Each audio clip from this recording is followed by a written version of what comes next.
Hi friends, welcome to smart అన్న vlogs. Simhachalam గిరి ప్రదక్షిణ వ్లాగ్తో మీ ముందుకైతే వచ్చేస్తాను. గిరి ప్రదక్షిణ జరిగే రోజున మధ్యాహ్నం 12 గంటలకి ఇంటి దగ్గర అయితే బయలుదేరామండి. ఇంకా మా వారు అయితే తీసుకుని వెళ్తున్నారు. ఎందుకంటే లాస్ట్ ఇయర్ జరిగిన ఎక్స్పీరియన్స్ ఇంకా మేమైతే మర్చిపోలేదు. అంటే మనం బస్సులకు కానీ ఆటోలకు కానీ వెళ్తే చాలా దూరంలో అవి అయితే ఆపేస్తారు. మళ్ళీ ఫ్రీ బస్సులు ఉంటాయి అంటారు కానీ అవి అయితే రావు. మనం నడుచుకుంటూనే వెళ్ళాలండి. ఒక 4-5 కిలోమీటర్లు. ఆ నడక వల్ల లాస్ట్ ఇయర్ అప్పుడు బాగా ఎండ ఉండడం వల్ల కాళ్ళంతా కూడా బొబ్బలు వచ్చేసి నేను ఒక 2 వీక్స్ వరకు చాలా ఇబ్బంది పడ్డాను. ఇంకా లాస్ట్ ఇయర్ బాగా ఎఫెక్ట్ అవ్వడం వల్ల ఈ సంవత్సరం అంతా కూడా చాలా జాగ్రత్తలు అయితే తీసుకున్నాను. ఇంకా మా వారు గిరి ప్రదక్షిణకి రాకపోయినా సరే ఇంకా డ్రాప్ చేయమంటే ఆయన తీసుకొచ్చి ఇక్కడ డ్రాప్ చేశారండి. ఇంక ఇక్కడ నుంచి వెహికల్స్ అయితే లోపలికి వెళ్ళవు లేదనమాట. తొలిపావంచ వరకు మనం నడుచుకుని వెళ్ళడమే. ఇక్కడ నుంచి ఎంతో లాంగ్ అయితే ఉండదండి, ఒక 2 కిలోమీటర్స్ అయితే ఉంటుంది. ఇంకా మేము స్టార్ట్ చేయడానికి వచ్చినప్పటికే చాలామంది మాకైతే ఎదురొచ్చారనమాట. అప్పటికే స్టార్ట్ చేసేసారండి. ఇంకా మాకు ఊరు బయట నుంచి తొలిపావంచకి వెళ్ళడానికి రూట్ అయితే ఇచ్చారు. ఇక్కడ కోనేరు అయితే కనిపిస్తుంది కదా, అక్కడ నుంచి ఇప్పుడు మేమైతే సింహాచలం తొలిపావంచ దగ్గరికి అయితే వచ్చామండి. ఇక్కడ చూసారు కదా ఎంత ఎక్కువగా క్రౌడ్ అయితే ఉందో. చాలా మంది జనాలు వస్తారండి. వేరే వేరే రాష్ట్రాల నుంచి, వేరే వేరే జిల్లాల నుంచి, ఎక్కడెక్కడ నుంచో ఇక్కడ ఈ గిరి ప్రదక్షిణలో పాల్గొనడానికి అయితే వస్తారనమాట. చాలా ఎక్కువ మంది పాల్గొంటారండి. నాకు తెలిసి ఎంత ఎక్కువ జనాలు పాల్గొన్న గిరి ప్రదక్షిణ అయితే ఈ సింహాచలం గిరి ప్రదక్షిణ అని అనుకుంటున్నాను. ఎందుకంటే 5 నుంచి 10 లక్షల వరకు కూడా ఈ గిరి ప్రదక్షిణలో అయితే పాల్గొంటారంట.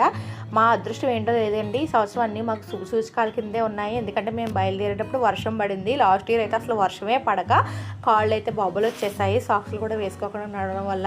కానీ ఈ సంవత్సరం అయితే అస్సలు ఎండ అయితే లేదండి. అలాగే ఇంకొక శుభ సూచకం ఏంటి అంటే ఇక్కడ రథం అయితే మేము వెళ్ళిన టయానికే స్టార్ట్ అవుతుందండి. నేను ఇది 6వ సంవత్సరం అనమాట నేను గిరి ప్రదక్షిణ స్టార్ట్ చేసి. ప్రతి సంవత్సరం అనుకుంటూ ఉంటాను రథంతో పాటు గిరి ప్రదక్షిణ స్టార్ట్ చేయాలి అని చెప్పి.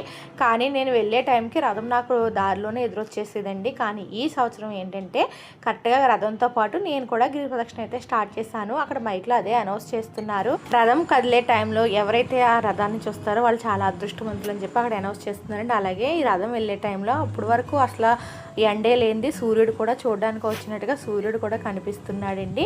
అలాగే వర్షం ఒకవైపు పడుతుంది. ఆ గంగమ్మ తల్లి ఆశీర్వాదం ఇస్తున్నట్టుగా ఒకవైపు వర్షం, ఒకవైపు సూర్యుడు కూడా చూడడానికి వచ్చాడండి. ఈ విధంగా మా గిరి ప్రదక్షిణ అయితే స్టార్ట్ అయ్యింది. ఇక్కడ నుంచి మొత్తం గిరి ప్రదక్షిణ 32 కిలోమీటర్లు అన్నారు కానీ 32 కాదండి, 41 కిలోమీటర్స్ అయితే వచ్చిందంట. మొబైల్ యాప్ ఎక్కించి ఎన్ని కిలోమీటర్ వస్తుందని మా ఫ్రెండ్ చూసారంట, నేనైతే చూడలేదు. తనైతే 41 కిలోమీటర్స్ వచ్చింది అని చెప్పిందండి. నిజంగా అంత దూరం ఉంటుందండి. 32 అని చెప్తారు కానీ మనకి వెళ్ళే దారిలో ఎక్కడికక్కడ కిలోమీటర్లు బోర్డ్స్ అయితే పెడతారండి. మీకు నేను చూపిస్తాను. అసలు ఒక దగ్గర ఒకలాగా ఎంత తేడాగా పెట్టారంటే అవి 31 కాదండి, 32 కాదండి, 41 కిలోమీటర్ అయితే మొత్తం డిస్టెన్స్ వచ్చింది. ఇక్కడ చూడండి మేము ఇప్పుడు వరకు 1.2 కిలోమీటర్స్ అయితే వచ్చాము. ఇంకా 31.6 అని పెట్టారండి ఇక్కడ. ఈ గిరి ప్రదక్షిణకి నేను అలాగే మా ఫ్రెండ్ ఇంకొక అమ్మాయి ముగ్గురం కలిపి అయితే వెళ్తున్నామండి. నేనేంటంటే ఇంక ఈ సంవత్సరం సాక్స్లు అయితే వేసేసుకున్నాను. లాస్ట్ ఇయర్ బాగా ఎఫెక్ట్ అవ్వడం వల్ల. మనం గిరి ప్రదక్షిణ చేసేటప్పుడు వెళ్ళేదారిలో ఇలా పబ్లిక్ టాయిలెట్స్ అయితే ఉంటాయండి. అలాగే వాటర్ కూడా ఎక్కడికక్కడ ఉంటుంది, ఫుడ్ కూడా ఉంటుందండి. గిరి ప్రదక్షిణ చేసే వాళ్ళు కొన్ని టిప్స్ అయితే చెప్తాను, నాకు తెలిసిన టిప్స్ అయితే చెప్తానండి. మనం ఏది కూడా వాటర్ కూడా మనం దగ్గరుండి తీసుకుని వెళ్ళక్కర్లేదండి. ఏదైనా సరే మనకి హెవీ వెయిట్గా అయితే అనిపిస్తుంది అనమాట. అందుకే చిన్న ఖాళీ వాటర్ బాటిల్ తీసుకెళ్ళి అనుకుంటే ఎక్కడెక్కడ వాటర్ అయితే ఉంటుంది. కావాలంటే ఆ బాటిల్లో మనం వాటర్ పెట్టేసుకుని ఎప్పటికప్పుడు ఖాళీ చేసేసుకోవచ్చు. అలాగే ఫుడ్ స్టాల్స్ ఉంటాయని చెప్పాను కదండి, కొంచెం దూరం మటుకైతే ఫుడ్ స్టాల్స్ దగ్గర జనాలు అయితే మరి చాలా హెవీగా ఉంటారు. ఎందుకంటే ఎవరైనా కడుపు పట్టినంత వరకు మాత్రమే తినగలం కాబట్టి హనుమంతు వాక వెళ్ళేంత వరకు కూడా ఫుడ్ తీసుకోవాలంటే ఈ విధంగా క్యూ లైన్లోనే వెయిట్ చేయాలండి. లేదు కొంచెంసేపు మనం ఓచుకోవచ్చు అనుకుంటే కనుక హనుమంతు వాక దగ్గరికి వెళ్ళాం అనుకోండి, ఇంకా అక్కడ నుంచి మనకి ఫుడ్ అయితే మన కాళ్ళ దగ్గరికే తీసుకొచ్చి అయితే ఇస్తారండి. ఇక్కడ ఎంత క్యూ లైన్లో మనం నుంచుని ఆ ఫుడ్ తీసుకుని టైం వేస్ట్ చేసుకునే కన్నా కొంచెం ఓపిక్గా కొంచెం ఎంత దూరం అయితే వెళ్ళగలుగుతామో అంత దూరం అలా ఏమీ తీసుకోకుండా వెళ్ళిపోతేనే బెటర్ అనమాట. ఇంకా టైం అనేది వేస్ట్ అవ్వదు. ఇక్కడ చూడండి హరే కృష్ణ భజన సంఘం వాళ్ళు ఉంటారు కదా, వాళ్ళైతే భజన చేసుకుంటూ గిరి ప్రదక్షిణ అయితే చేస్తున్నారండి. ఇప్పుడు హనుమంతవాక వెళ్ళే వరకు కూడా ఫుడ్ స్టాల్స్ ఏ విధంగా ఉన్నాయనేది చూపిస్తున్నానండి. ఇక్కడైతే రైస్ పెడుతున్నారనమాట. ఇంక మధ్యాహ్నం టైం కాబట్టి భోజనం అయితే పెడుతున్నారు. అలాగే ఇక్కడ హాస్పిటల్స్ ఉంటాయండి హనుమంతవాక వెళ్ళే దారిలో. ఇంకా హాస్పిటల్స్ దగ్గరికి వెళ్ళేసరికి ఇంకా అక్కడ ముందు అంతా కూడా క్యూ లైన్లో నుంచి ఫుడ్ తీసుకుంటారు కాబట్టి ఇంకా అక్కడ వరకు చాలా జనాలు ఉంటారు. ఇక్కడ నుంచి మనకి ఫుడ్ స్టాల్స్ దగ్గర కొంచెం క్రౌడ్ అనేది తగ్గుతుందనమాట. ఇంక ఇప్పుడు వరకు మేమైతే ఏమీ తీసుకోలేదండి. ఒక 8 కిలోమీటర్స్ అయితే అలా వచ్చేసాము. ఇక్కడికి వచ్చేసరికి టీ బిస్కెట్స్ అయితే ఇస్తున్నారు. ఇంకా ఖాళీగా ఉంది, క్రౌడ్ లేదు కదా అని చెప్పి అక్కడ టీ బిస్కెట్స్ అయితే తీసుకున్నాము. అలాగే ఇక్కడ వచ్చేసి గోధుమ నూక ప్రసాదం అయితే ఇస్తున్నారు, హల్వా. ఈ విధంగా అడుగడుక్కి ఏదో ఒక ప్రసాదం, ఇలా మజ్జిగని, టీ అని, కాఫీ అని అలా ఏదో ఒకటి ఇస్తూనే ఉంటారని. అందుకని మనం ఫుడ్కి కావాల్సినవి ఏది కూడా మనం కూడా ట్రావెల్ చేయాల్సిన అవసరం లేదు. ఎక్కడ ఆకలి వేస్తే అక్కడ మనం నుంచుని ఆ ఫుడ్ తీసుకుని తినేసి మళ్ళీ అలా ముందుకైతే వెళ్ళిపోవచ్చండి. ఇంకా మనం ఏది పట్టుకున్నా మనకి బరువుగా అనిపిస్తుంది కాబట్టి ఏది కూడా మనం కూడా తీసుకెళ్లాల్సిన అవసరం లేదు. ఇప్పుడైతే హనుమంతవాక దగ్గరికి అయితే వచ్చేసామండి. ఇక్కడ హనుమంతవాక దగ్గర నుంచి 2 రూట్లు అయితే డివైడ్ అవుతుంది. ఒకటి బీచ్ వైపుకి వెళ్తుంది, ఇంకోటి వచ్చేసి వెంకోజీ పాలెం మీదుగా మళ్ళీ మనం టర్న్ అయిపోవచ్చు అనమాట. ఇక్కడ బోర్డ్స్ ఏమని పెట్టారు అంటే బీచ్ రోడ్డుకి వెళ్ళే వాళ్ళు, స్నానాలు చేసేవాళ్ళు ఎవరైనా ఉంటే బీచ్ రోడ్డుకి వెళ్ళండి, లేదంటే ఇక్కడ వెంకోజీ పాలెం నుంచి టర్న్ అయిపోవచ్చు అని పెట్టారండి. అంటే బీచ్ రోడ్డుకి వెళ్ళినంత మాత్రం అక్కడైతే స్నానాలు చేయడానికి ఏమీ ఉండవు, కానీ హెవీ క్రౌడ్ అయిపోవడం వల్ల బీచ్ రోడ్డుకి ఈ విధంగా బోర్డ్స్ అయితే పెట్టారండి. కానీ ఇంతకుముందు ఆ కైలాసగిరి కొండ, సింహాచలం కొండ 2 కలిసే ఉండేవి అంటండి. మధ్యలో రోడ్డు వేయడం వల్ల ఆ కొండని విడగొట్టారు. అందుకే ఇప్పుడు ఈ సింహాచలం కొండ ఏంటంటే ఇక్కడ మధ్యలో రోడ్డు రావడం వల్ల ఇంకా అక్కడితో స్టాప్ అయిపోయింది అని చెప్పి అక్కడ నుంచి చాలామంది వెంకోజీపాలెం వైపు టర్న్ అయిపోతారు. లేదు ఇంతకుముందు అది కూడా సింహాచలం కొండే కదా అనుకున్న వాళ్ళు ఏంటంటే అలా బీచ్ రోడ్డుకి వెళ్ళి ఇంకా అక్కడ కూడా తిరిగి ఇటు మళ్ళీ వెంకోజీపాలెం వైపు అయితే వస్తారండి. ఇంకా అది కూడా సింహాచలం కొండే కదా అనేసి మేము కూడా అటు బీచ్ రోడ్ వైపుకే వెళ్ళిపోయామండి. చూసారు కదా ఎక్కడికక్కడ పబ్లిక్ టాయిలెట్స్ ఉన్నాయి. ఇంక ఇప్పుడు చూడండి హనుమంతవాక దాటిపోయిన తర్వాత ఫుడ్ స్టాల్స్ దగ్గర అసలు జనాలు అయితే ఎవరు ఉండరు అనమాట. అలాగే ఎక్కడికక్కడ ఇక్కడ ఉచిత వైద్య శిబిరాలను కూడా ఏర్పాటు చేస్తారండి. మనకి కాళ్ళ నొప్పులకి ఎటువంటి మెడిసిన్ అవసరమైనా సరే చాలా దగ్గరలో ఉంటాయన్నమాట. అలాంటి ఉచిత వైద్య శిబిరాలు మనం ఎక్కడైనా సరే ఫ్రీగానే మెడిసిన్ అయితే తీసుకోవచ్చండి. ఇంకా మేమైతే ఇప్పుడు బీచ్ రోడ్డుకి అయితే వచ్చేసాము. బీచ్ రోడ్డుకి వచ్చేసరికి అప్పుడప్పుడే చీకటి అయితే పడుతుందండి. ఆ క్లైమేట్ అయితే చాలా కూల్గా ఉండడం వల్ల చాలా ప్రశాంతంగా బీచ్ అంతా కూడా బాగా కనిపిస్తుంది. మేమైతే ఇప్పటి వరకు కూడా ఎక్కడ కూర్చోలేదండి. మనం ఎక్కడైనా సరే గిరి ప్రదక్షిణకి వెళ్ళినప్పుడు మనం ఎక్కువగా కూర్చుని లేసాము అనుకోండి, మన కాళ్ళు మనకి సహకరించవన్నమాట, రెస్ట్ మోడ్లోకి అయితే వెళ్ళిపోతాయి. అందుకే మేము ఇంత బీచ్ రోడ్డుకి వచ్చేంత వరకు కూడా ఎక్కడ కూర్చోలేదు. కానీ ఇక్కడ వచ్చేసి పెట్రోల్ బంక్ ఉంటే అక్కడ మేము టాయిలెట్స్కి వెళ్ళి ఇంకా మేము పాత సాక్స్లు అయితే అరిగిపోయాయి అనమాట. ఆ సాక్స్లు మార్చుకుని మళ్ళీ కొత్త సాక్స్లు వేసుకుందామని చెప్పి తీస్తున్నానండి. సాక్స్లు ఎలా అయిపోయినాయి అని మీకు చూపిస్తున్నాను చూడండి. అందుకే గిరి ప్రదర్శనకి వెళ్ళే వాళ్ళు 3-4 జతల సాక్స్లు అయితే తీసుకువెళ్ళాలి. అలాగే నేను జీన్ ప్యాంట్ ఒకటి కట్ చేసి వేసుకున్నాను, లెగ్గిన్ ఒకటి కట్ చేసి వేసుకున్నాను. మీకు అది ఎలా వేసుకోవాలని షార్ట్ వీడియో ఒకటి పెట్టాను కదండి. అవి వేసుకోవడం వల్ల చాలా థిక్గా ఉండి నా పాదాలకు అయితే ఏమీ అవ్వలేదు. సాక్స్లు ఒకటే అరిగాయండి. అలా జీన్ ప్యాంట్ కానీ ఆ లెగ్గిన్ క్లాత్ కానీ ఏది అరగలేదు. ఇంకా అక్కడ మళ్ళీ నేను క్లాత్లు అయితే మార్చుకుని మళ్ళీ సాక్స్లు అయితే వేరే కొత్తవి వేసుకుని మళ్ళీ మేము బయలుదేరాము. ఇంకా ఇక్కడ వచ్చేసి ఎంబీపీ దగ్గరికి వచ్చామండి. ఇక్కడ వచ్చేసరికి టీ బిస్కెట్స్ ఇస్తున్నారు, వాటర్ బాటిల్స్ అయితే ఇస్తున్నారండి. కానీ కొన్ని దగ్గరలో అయితే ఇక్కడ బిస్కెట్ ప్యాకెట్లు ఇస్తున్నారు చూడండి. పాపం అతన్ని పంచనివ్వకుండా అతని దగ్గర నుంచి కూడా లాగేసుకుంటున్నారనమాట. ఇంకా మేము ఇక్కడ ఎంబీపీ దగ్గరకు వచ్చేసరికి ఇక్కడ వచ్చేసి మన పాదాలకి మర్దనాలు చేస్తున్నారండి. మనకి ఆయింట్మెంట్ రాసి స్ప్రే కొట్టి కాళ్ళు అయితే నొక్కుతారనమాట. కానీ ఇలాంటివి ఎప్పుడు చేయించుకోకండి. ఇంకా మన పాదాలు వీళ్ళ దగ్గర మనం బాగా మర్దన చేయించుకుని నొక్కించుకుంటే కాళ్ళు మనకి సహకరించవు, ఎందుకంటే అవి సుఖపడిపోతాయి. ఇంకా కొంచెం నొప్పులు మళ్ళీ ఆ నొప్పి తగ్గింది మళ్ళీ నడవాలంటే మన కాళ్ళు సహకరించవండి. వాళ్ళు సేవ చేయడానికే ఉంటారనమాట. మరి హెవీగా నొప్పులు ఉన్న వాళ్ళు చేయించుకుంటే పర్వాలేదేమో, కానీ నేనైతే ఎప్పుడు కూడా అలా కాళ్ళు అయితే నొక్కించుకోలేదు.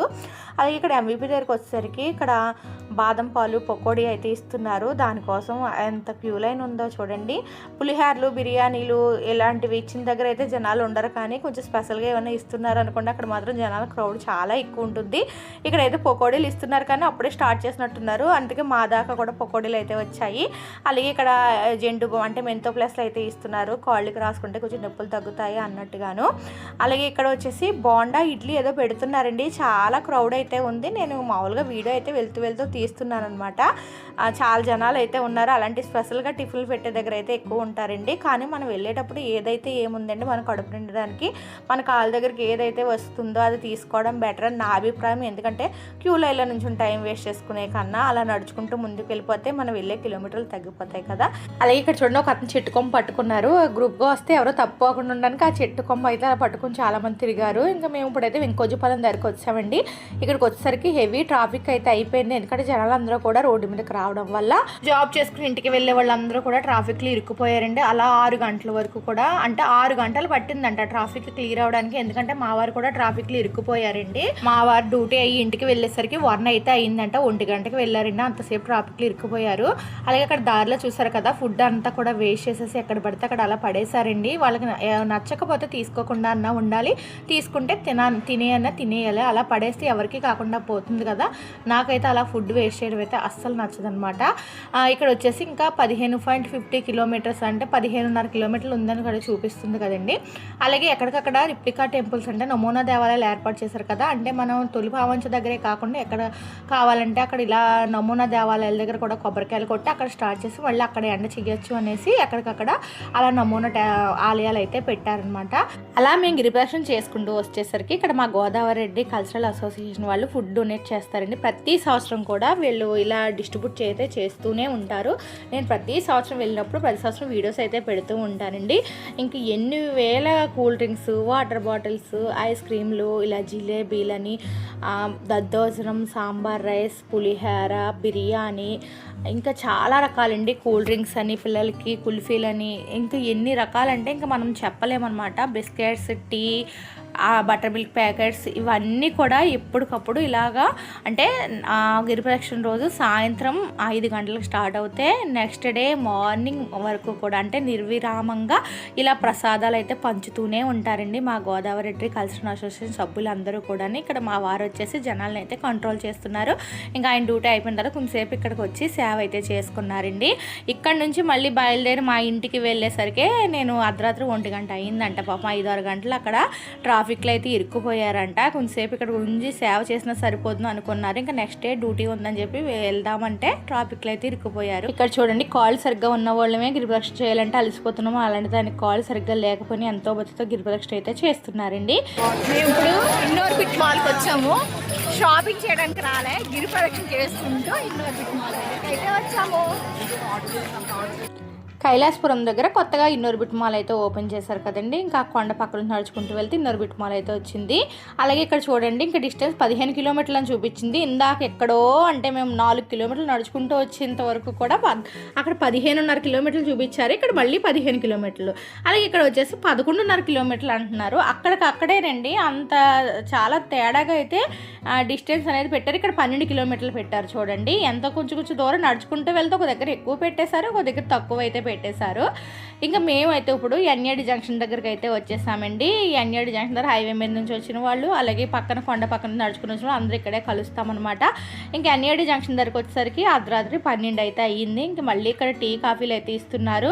అలాగే ఇక్కడ గోపాలపట్నం దగ్గర ఏంటంటే ఇక్కడ కూడా మన కాళ్ళకైతే ఎప్పుడు ప్రతి సంవత్సరం ఇక్కడ అయితే మర్దనాలు చేస్తారండి. సత్యసాయి సంఘం వాళ్ళే ఏదో ఉంటుందండి వాళ్ళ పేరు. ప్రతి సంవత్సరం కూడా వాళ్ళు అలా కాళ్ళకి మర్దనాలు అయితే చేస్తారు. ఇంక ఇక్కడ వచ్చేసి కొంచెం వీధులు అయితే చాలా చిన్నగా అయితే ఉంటాయన్నమాట. ఈ రోడ్లన్నీ చూడండి, ఈ చౌడ్లు పట్టేసి ఎలా కళ్యాణి చెప్పమ్మ ఎలా ఉంది. అయ్యో, నాతో వచ్చిన అమ్మాయి అయితే ఫస్ట్ సంవత్సరం అయితే వచ్చిందండి. పాపం చాలా ఇబ్బంది పడింది అనమాట. అందుకే తను అలా నవ్వించాలని చెప్పి అలా ఎప్పుడూ ఏదో ఒక వీడియో చేస్తూ ఏదో ఒకటి నవ్వుకుంటూ ఉండేవాళ్ళం. ఇక్కడ చూడండి వేపకొండ జంక్షన్ అనేది ఉంటుంది. నాకు సరిగ్గా అడ్రస్ అయితే తెలియదు. ఇంకా అక్కడికి వచ్చేసరికి ఇక్కడ నుంచి ఒక 4 కిలోమీటర్లు ఉంటుందన్నమాట డిస్టెన్స్. కానీ అక్కడ పాపం ఇంకా హెవీ అయిపోయి చాలామంది రోడ్ల పక్కన అలా పడుకుని అయితే ఉండిపోయారండి. ఇంక దగ్గరకు వచ్చేసరికి ఎక్కడికక్కడ కొబ్బరికాయలు అవి మనకి ఎక్కడ పడితే అక్కడ అమ్ముతూ ఉంటారు. ఎందుకని మనం కొబ్బరికాయలు కూడా తీసుకునే అవసరం లేదు. స్టార్టింగ్ అప్పుడు ఒక కొబ్బరికాయ కొడతాము, ఎండింగ్ అయిపోయిన తర్వాత ఇంకొక కొబ్బరికాయ అయితే కొడతాము. ఇంకా నాతో వచ్చిన అమ్మాయి అయితే చాలా నీరసపడిపోయిందనమాట. ఇంకా మా ఫ్రెండ్ ఇంకొక ఆవిడ వచ్చింది కదా, ఆవిడైతే లాస్ట్ ఇయర్ కూడా వచ్చారు కాబట్టి ఇయర్ కొంచెం ఎక్స్పీరియన్స్ అయితే అయ్యింది. అలాగే ముసలావిడ చూడండి పాపం నడుము వంగిపోయి ఉన్నా సరే ఎంతో భక్తితో గిరిప్రదక్షిణ అయితే చేస్తున్నారండి. మామూలుగా పడుచు వాళ్ళమే గిరిప్రదక్షిణ తిరగాలంటే అలసిపోతున్నాం, అలాంటి ఆ వయసులో ఆవిడ తిరుగుతున్నారంటే చాలా గ్రేట్ అని అనేసి అనిపించింది. ఇంక దగ్గరికి వచ్చేసరికి ఓపికలు లేక ఏంటో తెలియదు కానీ చాలామంది కూర్చుని పడుకుంటూ పోవడం అయితే చేశారండి. ఇంకా మేమైతే లాస్ట్కి ఎలా అయితేనో 13 అవర్స్లో ఈ 41 కిలోమీటర్ గిరిప్రదక్షిణ అయితే పూర్తి చేసాము. ఇంకా మళ్ళీ మెట్లు ఎక్కి కొండ మీదకి వెళ్ళిపోయి దర్శనం చేసుకుందాము. మళ్ళీ తర్వాత అంటే కూడా హెవీ క్రౌడ్ ఉంటుంది కదా, ఎప్పుడు కూడా నేను అలా తిరిగేసి మెట్లు ఎక్కేసి వెళ్ళి దర్శనం చేసుకునే వచ్చేదాన్ని అండి. అందుకే ఇంక ఈ సంవత్సరం కూడా అలాగే వెళ్దామని చెప్పి మెట్ల దగ్గర అయితే కొబ్బరికాయ కొట్టేసి మళ్ళీ మెట్లు ఎక్కుకుంటూ కొండ మీదకి అయితే వెళ్ళిపోయాము. ఇక్కడ బస్సులు అయితే ఉంటాయి కానీ హెవీ క్రౌడ్ అయితే ఉంటుందండి. బస్సు ఎక్కాలంటే చాలా ఇబ్బంది పడి ఎక్కాలన్నమాట. కానీ అంత ఇబ్బంది పడి ఎక్కే కన్నా ఒక 900 మెట్లు అయితే ఉన్నాయన్నమాట. అలా మెట్లు ఎక్కేద్దామని చెప్పి మెట్లు ఎక్కితే ఇక్కడ స్నానాలు చేయడానికి కొంచెం వాటర్ అయితే వస్తుందన్నమాట. ఇంకా అదే బట్టలతో కొన్ని నీళ్ళు అయితే పోసేసుకున్నాము. ఇంకా తడి బట్టలతోటే మళ్ళీ క్యూ లైన్లోకి అయితే వెళ్ళిపోతున్నాము. క్యూ లైన్లో ఉండి మనం దర్శనానికి వెళ్ళేసరికి బట్టలు అయితే ఆరిపోతాయి. ప్రతి సంవత్సరం కూడా అలాగే వెళ్తాము. ఇంకా అలాగే క్యూ లైన్లోకి అయితే ఎంటర్ అయిపోయాము. కానీ ఈ సంవత్సరం చాలా హెవీగా అయితే క్యూ లైన్లో జనాలు ఉన్నారండి. ప్రీ దర్శనాలు కూడా 3 దగ్గరలో అయితే పెట్టారు. ప్రతి దగ్గర కూడా చాలా హెవీ క్యూ లైన్లు అయితే ఏర్పాటు చేశారు. చాలా ఎక్కువ క్యూ లైన్లు అయితే ఉన్నాయి. పాపం ప్రతి ఒక్కళ్ళు కాళ్ళ నొప్పులతోనే ఉన్నారు కదా. కానీ మా అదృష్టం ఏంటో తెలియదండి, పక్క నుంచి ఇంకొక రూట్ ఉంటే బయటకైతే వచ్చి మళ్ళీ 300 రూపాయల లైన్లోకి అయితే వచ్చేసాము. మాకు ఒక గంటలో దర్శనం అయితే కంప్లీట్ అయిపోయిందండి. అలాగే ఇక్కడ చూడండి, మేము కింద గిరి ప్రదక్షిణ చేసాం కదా, చాలామంది గుడి ప్రదక్షిణ అని చెప్పి గుడి చుట్టూ ప్రదక్షిణలు అయితే తిరుగుతారు. ఇంతకుముందు 108 ప్రదక్షిణలు తిరిగేవారండి. తర్వాత దాన్ని 32 ప్రదక్షిణలు మాత్రమే చెయ్యాలి అని చెప్పి డిక్లేర్ చేస్తారు. దాన్ని ఇప్పుడు ఇంకా తగ్గించేసి 3 ప్రదక్షిణలు మాత్రమే చెయ్యాలి అంటున్నారు. ఎందుకంటే హెవీ క్రౌడ్ అయిపోతుందట పైన గుడి ప్రదక్షిణ కూడాను. మరి 108 ప్రదక్షిణలు అంటే ఇంకా అలా చుట్టూ జనాలే ఉండిపోతారు తప్ప తిరగడానికి అవ్వదు కాబట్టి ఇంకా వాళ్ళకి స్పెషల్గా ఈ విధంగా బ్రిడ్జ్లు అయితే ఏర్పాటు చేస్తారండి. అది అలా చుట్టూ గుడి చుట్టూ కూడా ఉంటాయి. ఈ విధంగా వాళ్ళు 3 ప్రదక్షిణలు చేసేవాళ్ళు 3 ప్రదక్షిణలు మరి ఎన్ని కావాలంటే అన్ని చేస్తూ ఉంటారు అనుకుంటాను. మాకైతే ఎలా అయినా సోమవారం దర్శనం అయితే చాలా తొందరగా అయితే అయిపోయిందండి. ఇంకా 6:30 అయ్యేసరికి మాకు దర్శనం అంతా కూడా అయిపోయింది. ఇంకా చాలా హెవీ క్రౌడ్ అయితే ఉంది. ఎప్పుడు కూడా ఇంతమంది దర్శనాలకు అయితే వచ్చేవారు కాదండి. 90% జనాలు ఇంటికి వెళ్ళిపోయి తర్వాత ఎప్పుడో వద్దాంలే అనుకునేవారు. 10% వచ్చేవారండి. కానీ ఈ సంవత్సరం ఒక 30-40% అయితే వచ్చేసారు కొండ మీదకి. ఎందుకంటే పెద్దగా ఎండ లేదు, ఎవరు కూడా ఎఫెక్ట్ అవ్వలేదు. అందరికీ కూడా కాళ్ళు అవి కొంచెం బాగా ఉండడం వల్ల దర్శనం చేసుకుని వెళ్ళిపోదాం అన్న దృష్టితో ఉన్నారనుకుంటాను నాకులాగే. అందుకే ఎక్కువ మంది కొండ మీద కూడా వచ్చేసారండి. ఎలా అయితేనో మాకు దర్శనం కంప్లీట్ అయిపోయి మేము ఇక్కడ బస్సు కూడా ఎక్కేసాము. బస్సు ఎక్కిన తర్వాత అంటే మాకు నిద్ర వచ్చేసింది. మేము అడవివరం రూట్కి వెళ్ళాల్సింది. మళ్ళీ తొలిపావంచ వైపుకి మళ్ళీ బస్సులు అయితే తిప్పేశారండి. కానీ ఈ బస్సులు కూడా మెట్ల మార్గం వరకు వెళ్ళట్లేదు, ముందు ఎక్కడో ఆపేస్తున్నారు. మళ్ళీ అవి నడుచుకుంటూ మెట్ల దగ్గరికి వెళ్ళాలంట. ఇంకా అక్కడికి వెళ్ళే ఓపిక లేక ఇంకా మా వారైతే మమ్మల్ని తీసుకెళ్ళడానికి వస్తే మళ్ళీ అడవివారం నుంచి ఇంకో రూట్ అయితే ఉంటుంది కొండ మీదకి వెళ్ళడానికి. ఆ రూట్లో మా వారు ఆ బస్సు దగ్గరికి వచ్చి మమ్మల్ని తీసుకుని మళ్ళీ ఇంటికి అయితే వచ్చేసారండి. గిరిప్రదక్షిణ ఎలా జరిగిందని లాంగ్ వీడియో యూట్యూబ్లో చూస్తున్నారు. అలాగే కొన్ని ఫన్నీ సన్నివేశాలు అన్నీ కూడా జరిగాయి. అవన్నీ ఇన్స్టాలో పోస్ట్ చేశానండి. మన ఇన్స్టా పేజ్ని కూడా ఫాలో అయిపోయి ఆ వీడియోస్ అన్నీ కూడా చూసేయండి. చాలా బాగుంటాయి, చాలా నవ్వుకుంటారు. సోమవారం దయవల్ల మా గిరిప్రదక్షిణ కూడా చాలా బాగా పూర్తయిందండి. మీకు కూడా ఈ వీడియో నచ్చిందని అనుకుంటున్నాను. మీకు నచ్చినట్లయితే లైక్ చేసి సబ్స్క్రైబ్ చేయడం మర్చిపోకండి. మీరు ఇచ్చే లైక్ వల్ల వీడియో ఎక్కువ మందికి రీచ్ అవుతుంది. అలాగే లైక్తో పాటు హై పాయింట్స్ కూడా ఇచ్చేయండి. Bye friends.